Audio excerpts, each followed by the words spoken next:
Alright mga kabataan, yon magandang gabi sa inyo lahat at nandito pa rin kami sa Tinalak Festival at nagharap nga kami mga kabataan dito ng makakainan. So natagpo namin itong mga kabataan, itong Cordapo's Lechon House. So pag umorder po kayo dito mga kabataan ay unlimited rice. Yan ang makikita nyo mga kabataan, tunong panga, inihon na tunong panga, mga inasal, yan, yung inasal mga kabataan yan. At lechong manok. Yan, mga lechong manok mga kabatang yan. At inasal yan mga kabatang. So yan ang kanilang recipe. Kanilang masarap na ulam dito. Yan, tunang pa nga yan, inasal yan. So yan ang niluluto nila, mga lechon.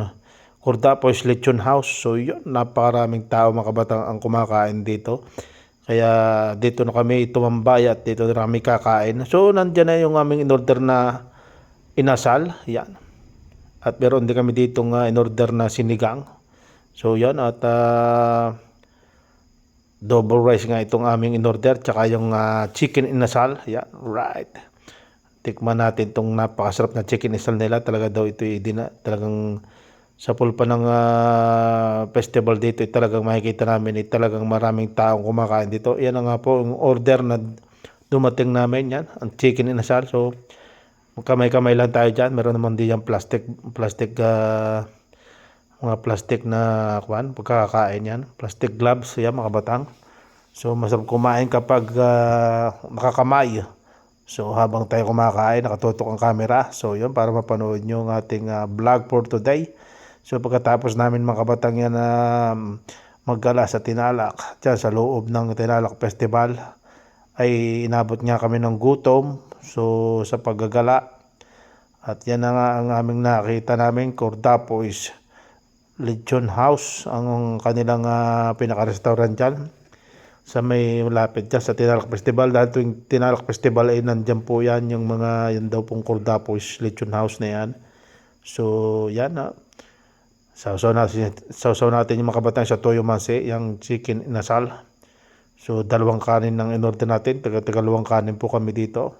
So pamilya po namin yan mga kabataan, mga hipag ko, yan.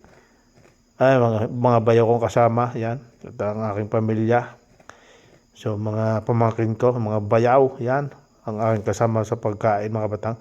So yun, at tinutok na natin ang camera para makita nyo ang aming kinakainan. So makikita nyo ng mga kabatang kung napakaraming tao, maraming ang tao din yan.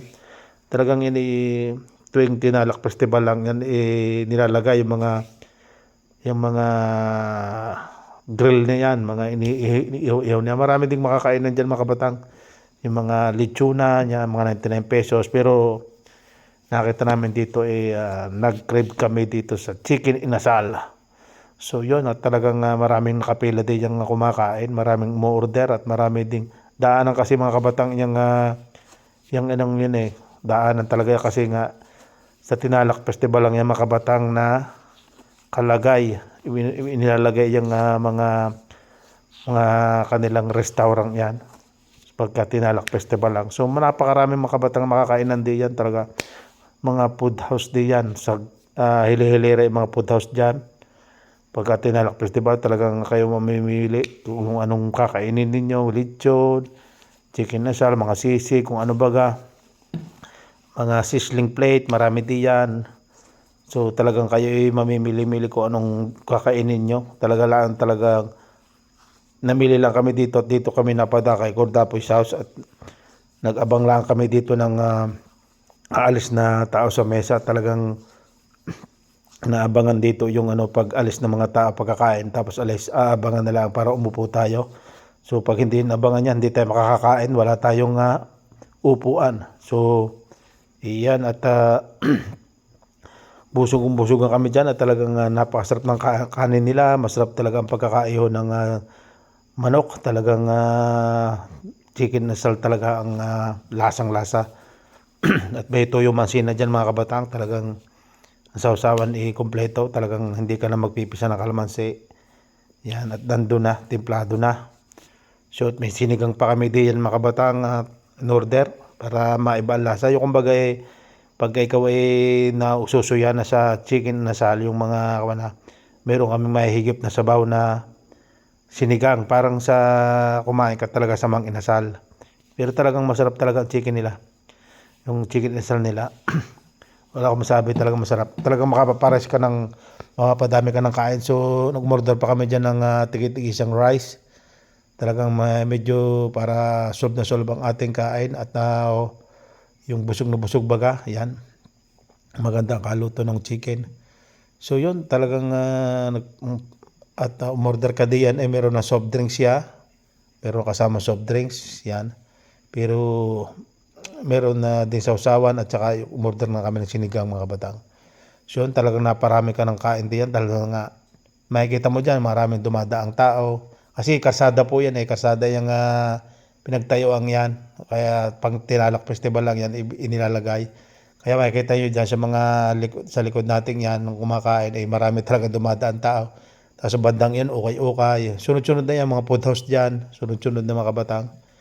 So, yun mga kabatang, at busugan na nga. Side na side yung ating mga kinain mga kabatang. Alright. Talagang yan. Nag-uutay-utay lang namin ubusin. Sayang. So, sayang ang bayad. So, naparami talaga ng kain kami. Masarap talagang kumain. Yan. May soft drinks pa. Pampalis ng umay. Yan. Shout out sa mga nanonood dyan mga kabatang. Kung bago ka pa lang sa channel ito, mag-subscribe ka na mga kabatang. Dito sa Perch Official Vlog. So yun, talaga magugutom talaga kayo pag kayo nagpunta ng Tinalak Festival dahil sa kalakad-lakad mo, sobrang layo ng lakad, talagang magugutom ka. Marami mabibili dyan sa mga vendors diyan, marami kang mabibili sa mga food house, pero ang hanapin mo talaga mga rice talaga. Kasi pag kinain yung mga hamburger, mga french fries, mga ano lang, maya-maya gutom ka na. Kaya naisipan namin kumain ng chicken inasal dito at makikita nyo naman malawak yung kainan yan, maraming kumakain talaga. So dyan na lang kami dumaan. Talagang inabangan namin yung mesa na walang tao. Talagang pag makakakain ka dyan, talagang babantayin mo yung mga taong aalis para umupo na agad kayo mga batang. Marami kami dyan, no? Napakarami yung mga kasama kong yan. Sinabayaw yan, mga pamangkin ko, mga kaming pamilya, mga batang. So yun, talagang busugan na dyan, no? Ang ating pagkain, side na side talaga, natin lang buto. Ang ating chicken nasal. So yan na, talagang napakasarap. Solve na solve ang ating kain. Sulit ang ating binayad mga kabatang sa Cordapo's Lechon House. Tinalak Festival lang yan mga kabatang. So, sobrang daming tao talaga mga kabatang. Talagang pag dumadaan ka mga kabatang diyan sa may Tinalak Festival, nakatagilid ka na. Hindi yung nakaharap, paglalakad ka nakaharap, pero tagilid. So yan, at may bagong luto na naman sila ng chicken asal wings yan. Yan, right.